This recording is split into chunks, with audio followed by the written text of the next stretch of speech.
Hey guys, so since you guys are okay with me showing my garden, look at this bowl of tomatoes I got today. I haven't washed them yet, so they look a little bit gross.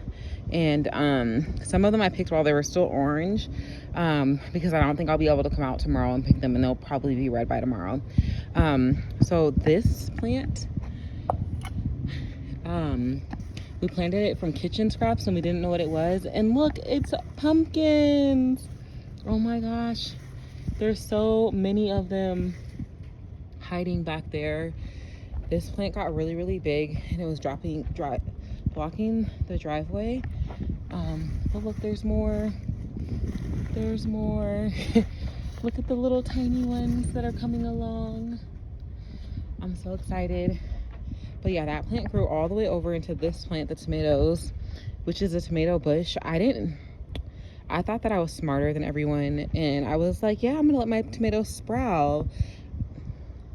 Put your tomatoes up on the wiry things, because people do that for a reason. They're so much easier to pick. So many tomatoes got crushed by the weight of each other because I let the tomatoes grow out in a bush. And then we have and then so many of them got stomped because it grew way out here into like the walkway. Because like these are just rocks I found around my garden that I've been using to like make the path. So the weirdest thing happened. These are Roma tomatoes under here. Can you see them growing? None of them are turning red. I don't know why, but that's okay. That's like one thing that I learned in permaculture class is you want to grow a variety of things. So there's cherry tomatoes growing, all of that, and there's Roma tomatoes. And so now I know for tomatoes, cherry tomatoes do well for us. And because there's a variety, I'm not disappointed because the Roma tomatoes didn't, really produce. It's just a lesson learned. It's not called variety in permaculture, forgive me. It's called diversity. This is my time. I cut off a lot of it last week to share with my permaculture class and my friends. So the parts where I cut it off, like this part just got dry. So I'll probably just take this in the kitchen and either burn it like an incense. It smells so good. Or I'll just cook with it because it's just dry. But yeah, those are the parts that from where I trimmed, and the rest of it's just growing back just so beautifully. I'm really, really happy. This is like so abundant. Like it's so much time. It's been so nice to share. Okay. Let's go over here. This is my lavender. She smells so good as well. And this is some of the lavender that dried up and died. I just put the dry herbs right here, and then I've just been saving them. And then like when I need like an incense or something, because I haven't made any candles lately, I just burn a piece of it, and it smells so good in the house. This is what is this called? My mint. Also smells really good. It was doing better earlier in the season, and it's not doing so good anymore. But yeah, there we go.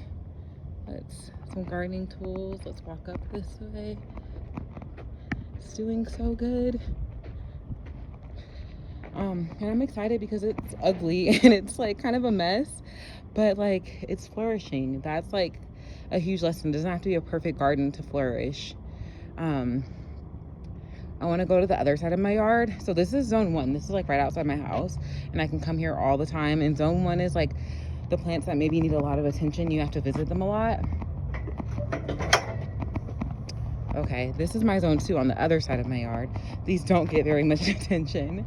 But that's okay. They don't need as much attention. So some of the pumpkins are popping out. They're doing so well. This is sage. I barely water this thing. It does so well here. I'm in the desert, guys. And like, look at that. It's huge. They taste so good. Well, actually, a lot of people think they taste really nasty, but I eat them often, and it feels so good to my stomach.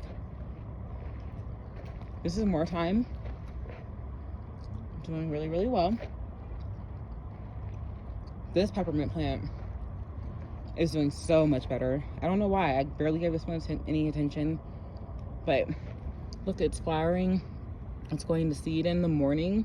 There's so many bumblebees out here, guys. It's so exciting. They're pollinating. It's happening. But yeah, so on this side of the yard, I put plants that I really don't have to pay attention to, that don't need as much watering. So this is zone 2. Plants I do want to eat, but I don't pay attention to. Okay, to the other side of the yard. To the other side of the front yard. This is rosemary. Does really, really good with very little attention out here. My rose bush, it needs more attention. This was here when we moved here. This is a flower. I have no clue what it is. My partner planted it. It needs more attention, but it has a little weed friend that's growing next to it. So, and I really don't pull my weeds because they kind of condition the soil. So whatever, at least something's growing there. This is my lavender that is not as successful. It needed more attention. Oh, it looks like there's a little piece of trash that blew into my yard. I need to get that. There goes my last rose bush. Also, not doing the best. It does really well in spring, but I probably need to water and prune these more. Or they should be in zone 1 if I like want to use them more. But yeah, but that's okay. I still love this plant. Okay, that's my garden. There's sunflowers on another part of the yard, but it's kind of hard to get to. Actually, no, let's skibbity-doo over there. I hope my phone's about to die.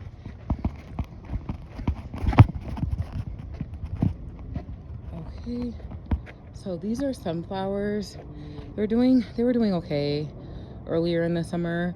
The petals are actually edible, so when they started falling, I started eating them. The leaves are edible too, I found out.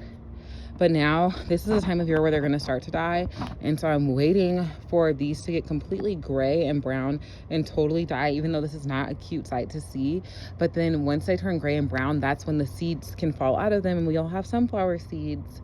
So that's pretty exciting, even though it's not cute. But that's the garden update. Okay, bye for now. Thanks for watching.